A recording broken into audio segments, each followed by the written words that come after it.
Hola chicos, hoy vamos a hablar sobre qué es una constitución y conceptos y principios.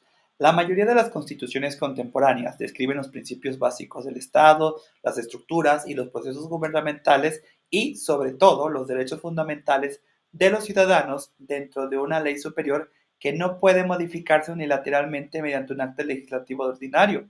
Normalmente a esta ley superior le denominamos constitución. El contenido y la naturaleza de una constitución específica, así como su relación con los demás elementos del orden jurídico y político, varían mucho de un país a otro, y no existe una definición universal e indiscutible del término constitución.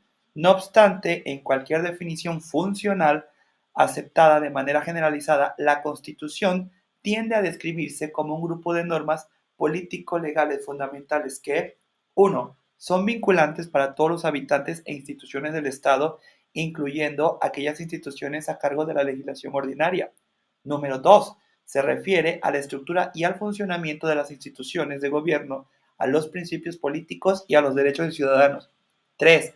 Se fundamentan en una amplia legitimidad pública. 4. No se pueden cambiar con tanta facilidad como las leyes ordinarias.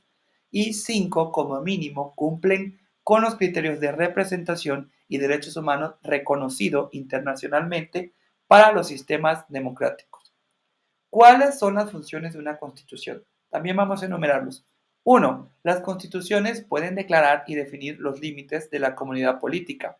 2. Pueden declarar y definir la naturaleza y la autoridad de la comunidad política. 3. Pueden expresar la identidad y los valores de una comunidad nacional.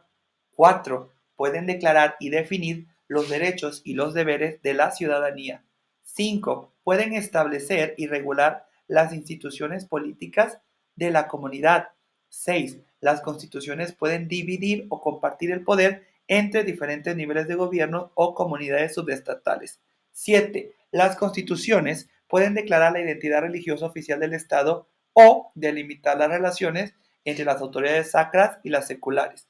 Y 8. Las constituciones pueden comprometer a los estados a objetivos sociales, económicos o de desarrollo determinados.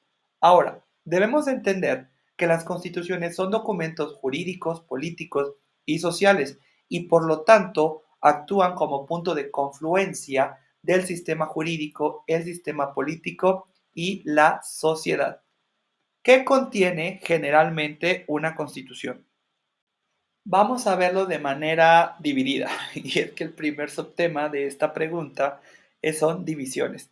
La mayoría de las constituciones se dividen y subdividen en partes que pueden referir diferentes denominaciones: título, capítulo, artículo, sección, párrafo o cláusula.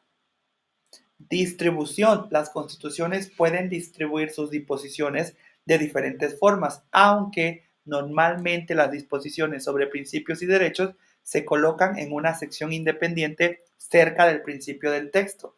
Las disposiciones institucionales principales se agrupan en el cuerpo central del texto y las instituciones independientes, disposiciones varias y enmiendas se sitúan cerca del final. La composición de una constitución típica será parecida a esta. En primer lugar, el preámbulo, que es la declaración de los motivos y objetivos generales del ejercicio constituyente, que en ocasiones hace referencia a eventos históricos importantes, a la identidad nacional o a los valores del Estado. Segundo lugar, los títulos preliminares, la declaración de la soberanía, los principios básicos del gobierno, el nombre y territorio del Estado mexicano, ciudadanía y el derecho de voto, ideología, los valores o los objetivos del Estado. 3. Los derechos fundamentales, lista de derechos que especifica también su aplicabilidad, cumplimiento, límite, suspensión o restricción durante un estado de emergencia. 4. Los derechos económicos y sociales o las directrices normativas. En quinto lugar, habla sobre el poder legislativo o parlamento en otros países, su estructura, composición, mandato, privilegios, procedimientos. 6.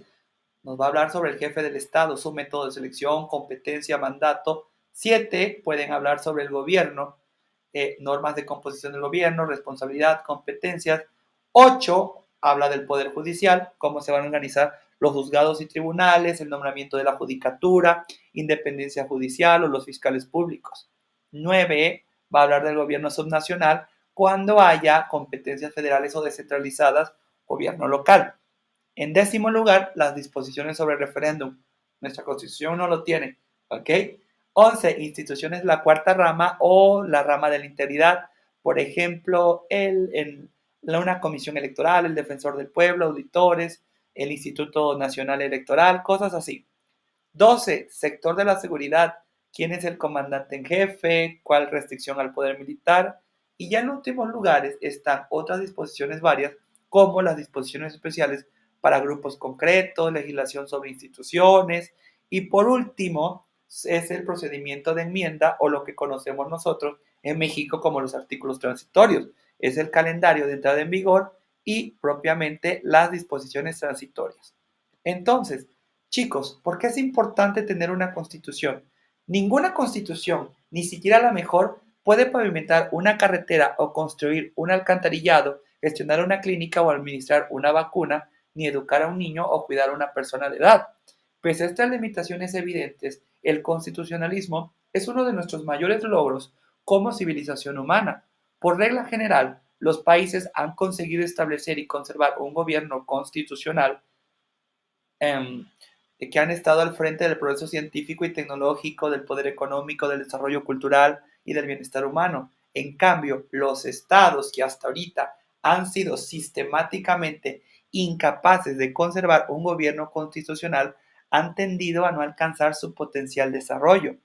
Esto es así porque la presencia de un gobierno constitucional asegura el ejercicio justo e imparcial del poder en la medida en que posibilita una sociedad ordenada y pacífica que protege los derechos de las personas y las comunidades y además promueve la gestión correcta de los recursos y el desarrollo de la economía. En otras palabras, el constitucionalismo empodera a las autoridades legítimas a actuar en aras del bien común al gestionar las preocupaciones comunes, protegiendo al mismo tiempo a las personas frente al poder arbitrario de los dirigentes, que en caso contrario utilizarían su poder en beneficio propio y no por el bien común.